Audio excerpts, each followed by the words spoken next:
Alors je vous préviens, il y a des personnes qui vont souffrir dans cette vidéo parce qu'il n'y a aucun personnage de la série qui va être épargné. Que ce soit Ak, Yona, Sowon, les dragons, ils vont tous prendre cher, voilà. Comme ça vous êtes au courant. Préparez-vous mentalement les gars. Bonjour tout le monde, bienvenue sur Rose Jo, ici Sarah et aujourd'hui je filme une vidéo que j'avais tellement hâte de vous filmer parce qu'elle va être un petit peu controversée je pense. C'est-à-dire qu'aujourd'hui, je vais examiner 10 opinions impopulaires, soit des 10 unpopular opinions, sur la série Yona, princesse de l'aube. C'est-à-dire qu'au départ, je vous avais demandé quelles étaient vos théories sur la fin de la série. Et comment vous dire que j'ai reçu beaucoup plus que ça. J'ai reçu carrément vos confessions, en fait, sur la série et sur des choses que vous n'aimez pas, voire pas du tout, et qui sont un petit peu à contre-courant de ce qu'on peut lire habituellement sur les critiques, les avis, et en règle générale même les vidéos sur la série. Et j'ai très hâte de les exposer au grand jour et d'en discuter avec vous, évidemment. Et avant de commencer la vidéo, je dois aussi vous faire un petit spoiler alert, c'est-à-dire que si vous n'avez pas lu la série, je crois qu'on est au tome 40, si je me souviens bien, vous risquez vraiment d'être spoilé. Donc allez les lire et revenez papoter avec nous, parce que je pense qu'on va bien s'amuser. Voilà. Donc si vous êtes prêts, prenez-vous une petite boisson. Moi, j'ai pris de l'eau parce que je sens que je vais beaucoup parler. Prenez-vous un petit thé, un chocolat chaud, un petit café, installez-vous bien. Et si vous êtes prêts à vous faire péter le cœur, parce que voilà, c'est là qui sont assez trash, je vais pas vous mentir, et bien installez-vous et on y va.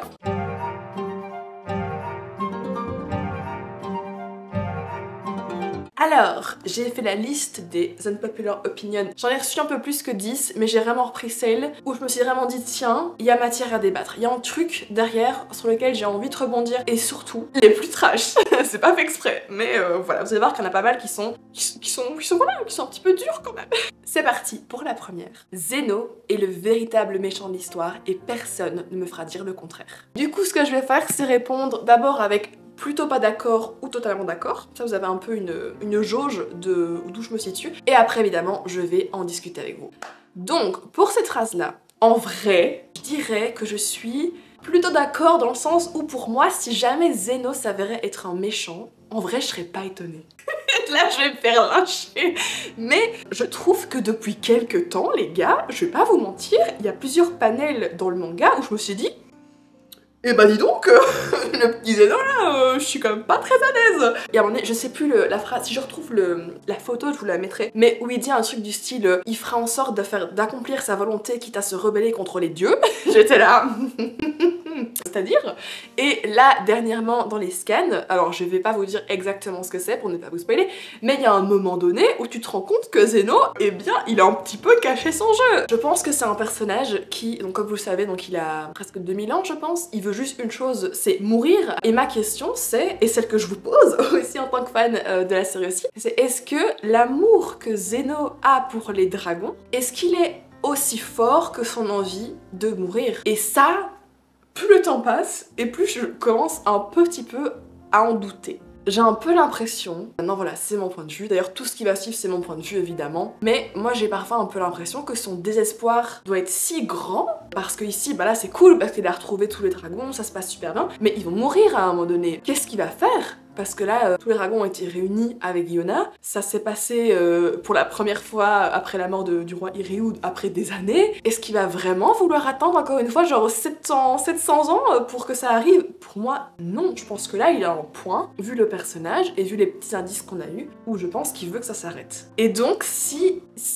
il devenait un peu le méchant de l'histoire, qui voilà causait la mort des dragons, en mode je veux mourir et si je dois entraîner tout le monde avec moi, et ben tant pis, tant que je meurs, moi c'est le principal entre guillemets. Bah parfois j'ai un peu l'impression qu'on tend vers ça. Maintenant, voilà, c'est une théorie, je ne sais pas du tout, ça n'a pas encore été prouvé par l'histoire, mais je la trouve assez intéressante. Next, Yona ne mérite pas d'être avec Ak. Il a tout fait pour elle, il a tout sacrifié en échange. Lorsqu'il est porté disparu, elle ne va même pas le chercher. Il mérite mieux. Point final. Je bois. Je suis pas vraiment d'accord mais je suis pas contre à 500% dans la mesure où ça m'est déjà arrivé de le penser. Justement, dans ces moments-là, en fait, à partir du moment donné où Yona retourne au château de Coca et qu'elle est séparée de Hack et des dragons, son comportement m'a un peu révoltée. C'est vrai que j'ai trouvé que Yona était extrêmement... Bon, certes, ok, c'est pour protéger Hack qu'elle se distancie, ok, mais moi ce qui m'a tué, c'est le manque de communication.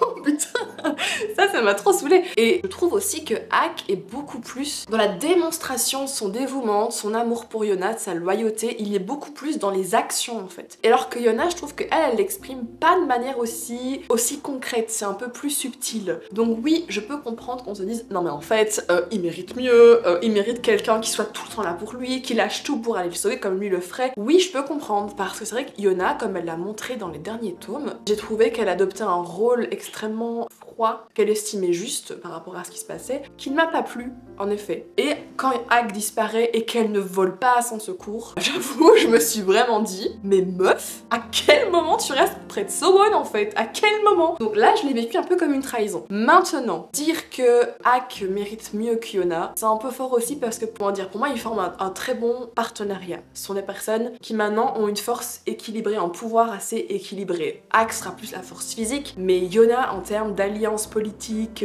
et de puissance, en termes de ses contacts, son réseau de personnes qui la soutiennent, elle est très forte. Et donc du coup, pour moi, ils sont égaux à ce niveau-là. Et pour moi, il n'y en a pas un qui est plus fort que l'autre ou qui aurait l'ascendant sur l'autre. Donc à ce niveau-là, pour moi, je les trouve relativement bien assortis. Le seul problème, c'est que moi, je trouve qu'il y a vraiment un manque de communication entre ces deux-là qui est terrible. Il y a plein de choses qui ne se disent pas. Par exemple, parler, je sais pas, de leur futur, de ce qu'ils veulent faire, même reparler de manière posée de la nuit où Sowon a tué le père de Yona. Je trouve, pour avoir vu d'autres couples, un peu genre par exemple comme dans Lore Olympus avec Hadès et Perséphone, et ben ouais, genre sorry, mais je trouve que eux, c'est un des couples qui communiquent le plus et ça se voit et ils ont une relation qui est super solide. Hack et Yona, je trouve qu'il y a un peu ce côté implicite du non mais je sais qu'il sera là pour moi quoi qu'il arrive, donc je fais un peu ce que je veux de mon côté, il sera quand même là. S'ils communiquaient plus, ça se passerait mieux. Et moi je dois vous avouer que je m'inquiète un peu pour leur relation actuellement, parce que ça commence un peu à partir en live. Un happy end, ce serait vraiment génial, mais je vois, à ce stade-ci, je vois pas trop comment il va se dérouler. Donc voilà pour cette petite opinion-là. Ensuite, troisième opinion. Sowon... oh putain, pardon, j'avais oublié que c'était trash. Sowon est le pire personnage de l'histoire. Il n'a pas de cœur, c'est un vrai psychopathe et un roi pathétique. Point final. Alors là, je ne suis pas du tout d'accord. Pour moi, Sowon, c'est un des personnages les mieux construits. Sowon n'est pas un roi pathétique, absolument pas. C'est un roi qui est hyper intelligent, qui a vraiment fait en sorte que le royaume de Coca se relève, se redresse, s'unifie, parce qu'après le règne du père de Yona c'était un bordel, pas possible. Donc non, pour moi il est extrêmement compétent en tant que roi. Est-ce que c'est un psychopathe? Non. Pour moi, c'est quelqu'un de très complexe. Et je dois vous avouer que parfois j'ai même du mal à le suivre et il y a tellement aussi peu de communication de sa part sur ses émotions, sur ce qu'il ressent vraiment, que c'est très difficile, je trouve, de se faire une idée. Maintenant, voilà, par ses actions passées, le fait qu'il tue quand c'est nécessaire, à ses yeux, et le roi Il, pour lui, c'était nécessaire à cause de tout ce qui s'est passé avec son père, etc. Ça ne justifie pas ce qu'il a fait à Yona, mais c'est pas un psychopathe sans foi ni loi, qui a aucune réflexion, qui aime juste tuer pour le plaisir. Non, pas du tout. Donc à ce niveau-là, je ne suis pas d'accord. Sowon, pour l'instant, moi je dois vous avouer que j'ai du mal. Parce que, encore une fois, les choses traînent en longueur parce qu'il n'y a pas de communication. Sowon, le côté où je garde tout, je ne montre rien, un peu comme Elsa dans la Reine des Neiges, à un moment donné, ça va 5 minutes, mais là j'en ai marre. Donc voilà, c'est un personnage qui pour l'instant me saoule un petit peu et sa complexité des fois je la trouve un peu pesante. Et voilà, dire qu'il est pathétique et que c'est un psychopathe, moi je suis pas d'accord. Ensuite, pour moi, le meilleur personnage de la série est Taejun. Il n'a vraiment pas assez de reconnaissance face aux autres personnages alors que c'est celui avec le meilleur arc de tous les tomes combinés. Je l'adore et j'aimerais qu'il soit reconnu à sa juste valeur. Alors, en vrai, je suis assez d'accord dans la mesure où pour moi c'est un personnage qui en effet a un arc mais spectaculaire, genre je n'aurais jamais cru quand on le rencontre dans les premiers tomes qu'il allait évoluer comme ça, que ça allait être un personnage auquel je serais super attachée. Vraiment c'est le personnage, tu le vois apparaître, t'es content, en vrai t'es content, tu vois, genre on l'aime bien. ce petit Taejeon quoi. J'aime trop le fait qu'il est super proche de son peuple, que maintenant il a vraiment été conscientisé à tout ce qui se passait, qu'il a vraiment un rôle important, qu'il a aidé Yeona, qu'il a risqué sa vie pour elle, enfin vraiment pour moi c'est un des meilleurs persos de l'histoire, je suis absolument d'accord et c'est vrai que je vois pas beaucoup de posts sur lui ou de petits moments de love sur ce personnage, alors que pour moi, en effet, il le mérite vraiment, même si je tiens à préciser que son comportement au début était vraiment exécrable, hein, on va pas se mentir. Mais voilà, c'est devenu un super personnage et je l'aime beaucoup aussi. Ensuite, qu'est-ce qu'on a? Oui, ça c'est violent aussi. Ak pourrait être un excellent personnage s'il n'était pas tout le temps collé à Yeona. Je pense qu'il a un potentiel immense qui n'est pas exploré et quand dans les derniers arcs, Arc a enfin été séparé de Yeona, j'étais trop contente. Moi je pleurais les gars, mais ok. Je voulais qu'il soit séparé de Yeona pendant un certain temps parce qu'être avec elle rend son personnage obsolète. Laissez Ak avoir son propre éclat s'il vous plaît. Je sais même pas quoi dire. Je sais pas quoi dire. Je trouve en effet que dans les arcs récents, j'ai trouvé que on montrait vraiment sa capacité incroyable à être responsable des soldats, à mener une bataille, à être là, à défendre le pays, à montrer son côté stratégique, à vraiment montrer aussi son côté vraiment genre, enfin limite surhumain en fait parce qu'il prend des... Enfin tu vois qu'il tient même plus debout et qu'il va se battre, enfin, ça montre sa force de caractère de ouf, mais pour moi ça, mais dès le départ ça se voit.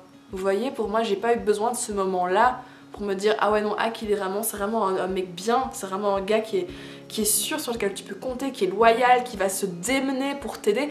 Depuis le début, en fait, on le voit. Donc moi, ça, je suis pas d'accord du tout de dire que être avec Yeona ternit son éclat. Non, depuis le départ, tu sais que c'est un mec génial. La preuve, j'en suis fan depuis tellement de temps. Il a tellement de fans parce que pour moi voilà c'est un vrai mec bien quoi, qui en plus est canon, hein, c'est cet accessoire mais voilà. Mais voilà, en termes de personnalité, caractère, Ak il est vraiment, tu sais que franchement tu dois enterrer un corps, t'appelles Ak, il va venir, il va pas vous poser de questions, il va se pointer avec une pelle et ça va être bon, on fait ça où tu vois, genre il est, une fois que t'es son pote, genre Ak il est vraiment là pour toi quoi. Et donc oui pour moi clairement, moi je le savais depuis le départ et je ne trouve pas que le fait qu'il soit séparé d'Yeona ça lui permet de briller un peu plus. Pour moi il brille déjà très bien comme ça. Mais voilà, quoi qu'il en soit, pour cette opinion là je ne suis absolument pas d'accord. Pour moi Ak est vraiment incroyable et ce depuis le début de l'histoire. Alors on est au numéro 6. Je dois admettre que je n'aime pas Yeona autant qu'au début de l'histoire où elle était plus humaine et plus intéressante. Je l'aime toujours beaucoup, mais ouais, je suis plus vraiment fan de cette fille parfaite et très mature que l'on a vue dernièrement. Je suis pas non plus une fan du fait qu'elle soit si stable émotionnellement, surtout après tout ce qu'elle a vécu. C'est irréaliste et parfois même un peu trop idéaliste. Le courage qu'elle avait avant me manque aussi un peu. C'est triste parce qu'à ce stade, je préfère Lily à elle. Eh ben, me tapez pas, mais je suis un petit peu d'accord. Je m'explique, moi Yeona, depuis qu'elle est re-rentrée au château de Koka, c'est pas le fait qu'elle y soit allée, mais c'est son comportement qui a complètement changé. Son côté hyper distant et vraiment le maintenir tout le monde à distance, même quand elle ne va pas bien, quitte à pleurer toute seule dans son coin plutôt que d'aller trouver ses potes, alors qu'ils ont partagé tellement de choses avec elle. Je comprends le côté je veux les protéger, mais en effet ça a vraiment donné l'impression qu'il y avait une espèce de froideur avec ce personnage. Le côté aussi où je trouve que en fait Yeona, ouais, elle est trop mature maintenant. Elle est trop mature. Ça montre qu'elle a évolué, qu'elle a grandi certes, mais franchement je pense pas que je serais pote avec Yeona en vrai dans la vraie vie. Elle est trop sérieuse, enfin je la trouve moins attachante. Je sais pas vous dire pourquoi, mais j'ai vraiment cette impression qu'en grandissant, en l'avant ayant évolué, il y a eu tout un moment donné où vraiment je l'adorais, je la trouvais super badass. Vraiment j'étais à fond avec elle. Je la trouve toujours badass, mais tellement badass et tellement mature que en fait ouais je la trouve presque trop parfaite entre guillemets. Je sais qu'elle ne l'est pas en soi, c'est peut-être pas le bon mot, mais voilà, c'est un peu cette impression qu'elle ne se laisse avoir aucune faille, vraiment, et aucun désir égoïste. À sa place, on me dit ah qu'il a disparu, mais je vais le chercher, hein. Moi j'y vais à pied, hein. Je m'en fous, je prends mon anorak quechua, je prends mon sac à dos, fuck someone, mais je vais le chercher, hein. Je vais pas rester les bras croisés à attendre qu'on me le ramène tranquillou bilou avec someone. Non, non. Enfin ça j'ai pas compris quoi. À quel moment tu restes la meuf super sage et gentille et tout, mais genre non, enfin tu peux pas la manipuler comme tu veux à ce stade-ci Yeona je trouve. Et je trouve que dans cet arc là, mais j'ai un peu eu l'impression que vraiment elle était super passive, genre elle laissait tout le monde, genre tu lui disais tu peux pas avoir les dragons, ah bah ok, c'est pas grave, mais genre mais meuf, hein. J'ai vraiment pas aimé cette version-là de Yona, et c'est vrai que j'ai commencé à moins l'apprécier, pas de là à dire que je préfère Lily à Yona, non, mais voilà, pour moi Yona m'a un peu déçue. Je l'ai plus vraiment reconnue en fait, ces derniers chapitres, je l'ai trouvé vraiment, même j'ai vraiment retrouvé qu'il y avait une distance même avec le lecteur. Voilà, mais je serais vraiment très intéressée de savoir ce que vous pensez du personnage, de son évolution. Qu'est-ce que vous voyez comme fin pour elle? Parce que là, moi, c'est vrai que je sèche mais totalement. Enfin, je me dis, si jamais elle devient reine du royaume de Coca, en vrai, je serais super triste parce que là, on voit qu'elle est capable de jouer les politiciennes dans son château, à gérer les trucs de pouvoir et tout. Moi, il y en a les fois où je l'ai vue la plus heureuse, c'est quand elle est sur le terrain avec les dragons, elle va aider les gens directement. Elle est pas faite pour rester sur un trône et commander tout le monde. Moi, en tout cas, je la voyais vraiment pas faire ça, et n'en parlons pas, enfin. Donc, la position de souveraine, pour moi, je trouve pas vraiment que ça lui... Je sais pas si elle serait vraiment épanouie là-dedans, en fait, genre vraiment. Maintenant, bon, on verra, hein, mais en tout cas, c'est mon ressenti, en tout cas. Alors ça, c'est une opinion assez controversée, donc j'ai hâte d'en parler. La plupart des gens aiment Lily en tant que personnage, mais quelques-uns n'aiment pas sa position neutre sur le conflit entre Yona et Sewon. Je respecte leur opinion, mais je n'ai jamais vraiment compris pourquoi Lily doit être à 100% du côté de Yona. Sewon lui a sauvé la vie après tout. Et en vrai, c'est dur parce que Sewon reste le roi, et dans ce monde-là, ce titre-là a énormément d'impact. C'est-à-dire que si tu te mets à l'insulter de tous les noms et à vouloir lui casser la figure parce qu'il a fait du mal à ta pote, ben je pense que tu peux finir vachement en tôle, quoi. C'est pas comme ici où tu peux juste embrouiller un mec et puis oh bah salut, je me casse, tu vois. Enfin, je pense qu'il y a vraiment des conséquences au fait d'être contre Sewon. Ouvertement, je veux dire.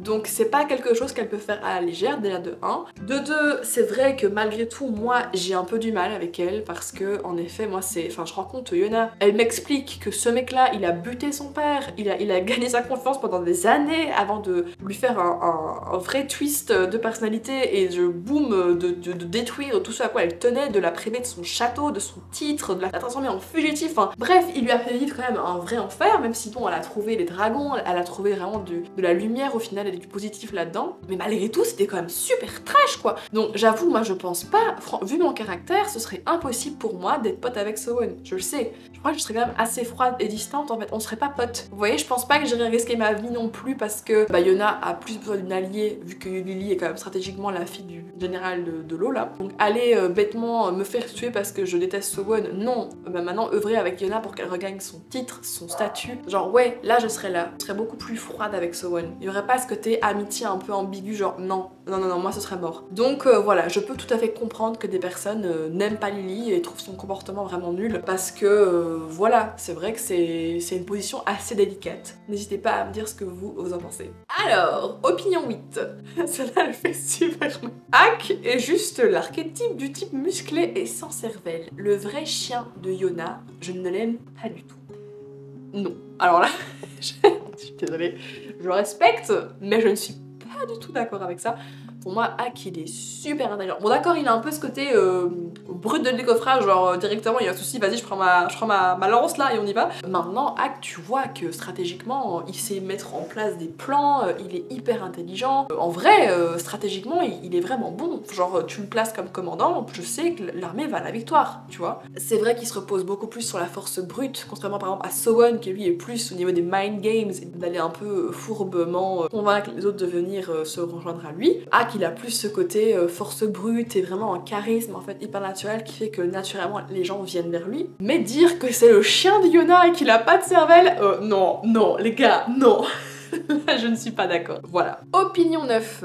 Je déteste le harem inversé du début de la série. Le fait que tous les dragons, surtout Kije et Jea, soient en crush sur Yona n'était absolument pas nécessaire à l'histoire et j'ai vraiment détesté ces parties-là. Je suis plutôt d'accord. Je trouve aussi que scénaristiquement parlant, ça n'apportait rien de plus. Et que pour moi, leur amitié fonctionne mais tellement mieux en fait. Je trouve que les moments qui passent à se rapprocher de manière amicale sont tellement pleins de sens et beaux en fait que c'est suffisant. Il n'y a pas besoin de rajouter ce côté ouais c'est un dragon, je suis attirée un petit peu, genre c'est ma déesse, genre Y a pas besoin. Franchement, y a pas. Pour moi, franchement, les relations amicales ici, elles sont tellement bien construites qu'elles se suffisent à elles-mêmes. Y a pas besoin de plus. Et je suis d'accord avec cette opinion. Enfin, dernière opinion. J'ai laissé tomber la série. Je déteste la tournure qu'a pris l'histoire et pour moi, l'auteur a gâché tout son potentiel depuis que Yona est rentrée au château. Les derniers scans sont de la pure torture. C'est un vrai gâchis. Et c'est là que je vous annonce qu'en vrai, je suis plutôt d'accord. C'est vrai que j'en ai jamais parlé vraiment sur les réseaux, même sur ma chaîne. Genre avant, dès que je savais que le scan sortait, mais j'étais super contente. Genre, je me précipitais dès que le matin je me réveillais pour aller voir les scans sur mon PC. J'étais super motivée. Là, 3 fois sur 2, j'oublie. Et je dois rattraper des chapitres. Parce que l'auteur m'a un peu perdue. Vraiment. Je trouve que, enfin ici à la limite l'arc où Yona vient juste d'arriver dans le château comme la personne le dit, là ça allait encore, bon j'étais un peu super énervée mais ça va, mais ici depuis qu'il y a eu la guerre, enfin que Yona est partie avec Sobon faire la guerre, je sais même plus quel pays, et qu'il y a Kagol, je sais même plus comment il s'appelle, qui est rentré sur la scène des personnages et qu'il y a toute l'intrigue avec lui et le calice, etc. Je peux pas en dire plus. Ouais, les gars, moi en fait je m'en fous. Je me rends compte que je m'en fous. En fait, franchement, j'ai attendu mais tellement de temps pour que Ak, Yona et Sobon soient sur le même lieu, qu'ils soient tous ensemble et qu'il y ait une vraie discussion sur ce qui s'est passé, que du coup moi je pensais que quand ils arrivaient au château que c'était un signe que ça allait arriver. Et ça a tellement été retardé pour des trucs, mais du coup des exos de conflits, des personnages random qui sont réapparus, quand on a réintroduit des nouveaux trucs, et il faut aller aider machin, puis revenir, enfin non. Non, en fait, là, on a 40 tomes, même plus en scan. J'ai vu ça. Pendant 40 tomes, j'ai suivi Yona qui va aider X et Y pour des conflits. Ok, là, j'étais là pour ça, il n'y a pas de souci, parce que ça aidait à son développement en tant que personnage. Ça l'aidait à se faire des alliés. Donc là, il n'y a vraiment aucun problème. Pour moi, là, ça m'a pas dérangé du tout. Mais là, j'en ai marre. Là, j'ai plus envie de voir ça. Là, je veux une résolution, en fait. Et surtout, vu la tournure que les choses prennent, je vais pas vous spoiler, mais les scans sont déprimants, mais c'est horrible, en fait. Vraiment, ce qui se passe actuellement, c'est tout le fandom est en dépression sur les commentaires des scans sur Facebook. Parce que, ouais, la tournure que prend l'histoire, en fait, ce côté sérieux et plutôt intense qu'on a depuis le début de la série, hein, parce que bon, Yona, elle est quand même en train de se battre pour sa vie aussi. Il y avait tellement des moments d'humour, vous savez, c'est ces petits moments avec les dragons, ce comique de situation, ce comique de dialogue qui venait alléger le truc, qui rendait la série mais tellement chouette. La romance aussi, et ben il y a plus depuis des chapitres entiers, c'est fini. Et donc ouais, c'est dur, c'est vraiment dur parce que ben il te reste quoi? Il te reste des conflits, des trucs politiques, Sobon qui est là avec son armure, on sait pas trop ce qu'il fait, on sait pas ce qu'il pense.